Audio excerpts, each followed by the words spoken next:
Welcome back to the Tony Robbins Podcast. We want to thank you for tuning in to listen to these fireside chats from Tony and his wife, Sage, as they share their own stories about this year that has brought so many challenges for everyone. We hope you find them to be helpful. If you listened to the first episode, you heard how they encouraged us to find the blessing, to see the beauty in each moment, and to be the creator of your own emotional experiences. What you're about to hear now is the second part of this three-part series, where they explain the next step, how to be a blessing. You'll learn how to make one small, simple shift in how you approach the holidays that will allow you to enjoy yourself so much more, and also open your heart and anchor your state of being in love and kindness so that you can be a blessing to those you love most. To watch the video version of this episode, go to tonyrobbins.com/holiday. And we hope you tune in a few weeks for the next fireside chat from Tony and Sage.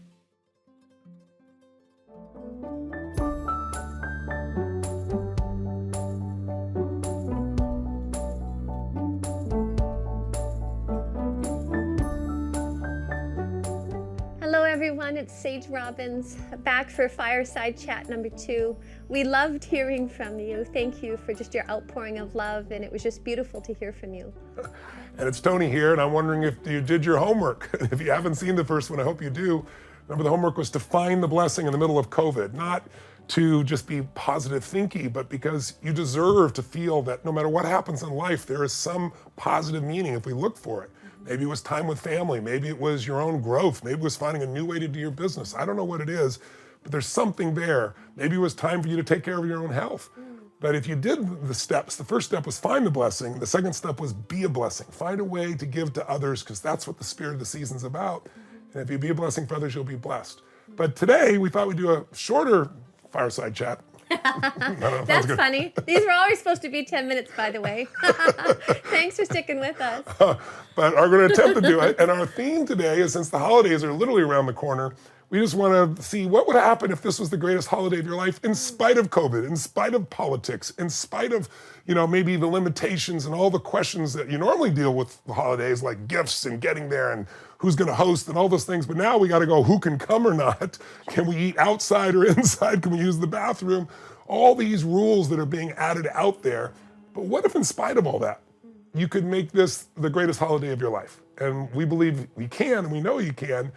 But in order to do that, you got to kind of come back to what's the purpose of the holiday, and how do people think about the holidays normally? I know in the past there were times we've had stress, and there are times we've enjoyed it. What was the difference? I don't know. I remember maybe this was about 4 or 5 years ago, and I was gearing up, and it was right around this time and getting ready for Christmas, and I was just so focused on the logistics of it. I was so focused on the list, and trust me, it can still happen. But it took... I took the joy out of the process of really giving, in the spirit of it, and I don't even mean just giving gifts, just being connected to the time to be together and to celebrate together and to connect. And, I came to Tone and I was like, honey, I said, I caught myself, because, it's so easy to get down that rabbit hole sometimes. And just the experience is so much kinder and more beautiful than that when we come back home inside of ourselves and connect to the deeper meaning. And so many people, when they think about the holidays, their first experience is stress, and that was before COVID. Yeah. So add COVID, add politics, add all those things, and what happens is people are kind of expecting it to be stressful. And of course, whatever we focus on, where focus goes, energy flows, right? And so whatever we expect, we tend to find. It's just a self-fulfilling prophecy. And so maybe it's time to make a decision about the kind of holiday you want to have and the time you want to have with your family up front, instead of waiting to see how it evolves, or worse, anticipating all the challenges going to be there. And don't get me wrong, I know there's logistics and things to deal with, but we can have those experiences. And when you're looking forward to something, those logistics are part of an excitement and anticipation. And what are the holidays about? To me, they're really about wrapping up the year and breaking our pattern of day-to-day work and really reconnecting to what we're grateful for. I mean, Thanksgiving, as an example, is supposed to be about giving thanks, but some of us think it's about having an impossible turkey or a regular turkey or managing so many details. So if you want to have that, you got to ask yourself what gets in the way. And right now in our society, there are 2 emotions that are pretty dominant: fear and anger. There are people that are really fearful, and there are people that are angry that they're fearful because they feel like they don't understand what's really going on. And there are people that are fearful of angry people because they think they're angry about it. And what's making all this happen is a set of rules. And I don't mean rules is a hot topic right now. because we all have rules, but now some rules are being imposed upon you. How many people can come to your dinner if you're in California? You can only be with your family 2 hours. And I have some friends in New York that called me and they're like, what is this? Everybody's saying it's science, but I can't go to my favorite restaurant after 10 p.m. They said, where is COVID at 7, 8, 9 p.m.? It just suddenly shows up. It isn't science. So whether you like the rules or not, there are rules out there and we have to figure out how to deal with those rules. But the ones that bother us more than the ones even trying to be imposed upon us, and some of them are probably extremely useful in some areas, the real ones are the ones we have inside of ourselves that we don't even realize are controlling us. Look, from the time you're born till about 7 years old, and everybody has different estimates, you're basically, your unconscious is recording things. You're taking in and recording things, and they still affect you decades later when you're 20, 30, 40, 50, 60 years old or more.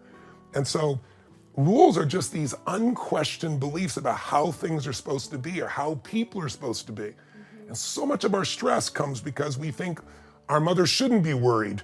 I was talking to my dearest friends recently, and she was telling me how worried she was that her mother's going to be worried during the holidays because she's in her 80s. And I said, do you hear what you're saying?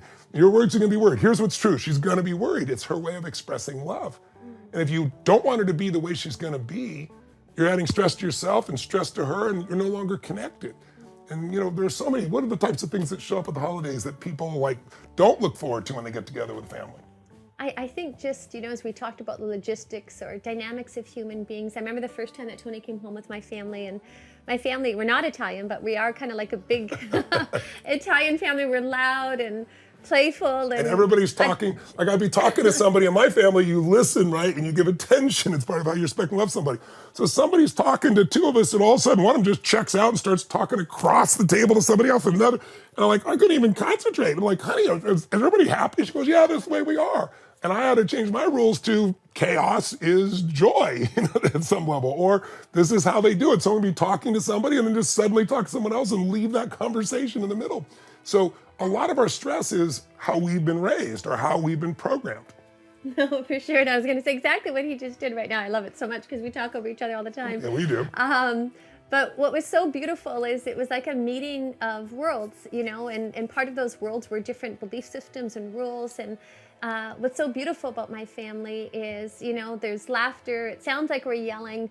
Everybody is talking all over each other, but there's a playfulness, there's a playfulness, and it all fits. And then there's your mom. And my mama, yeah, for sure. Your mama makes the entire atmosphere. There's just no right or wrong way to be. And, I don't know whether I'll be going home this year for Christmas, due to just with crossing the border in Canada and so forth.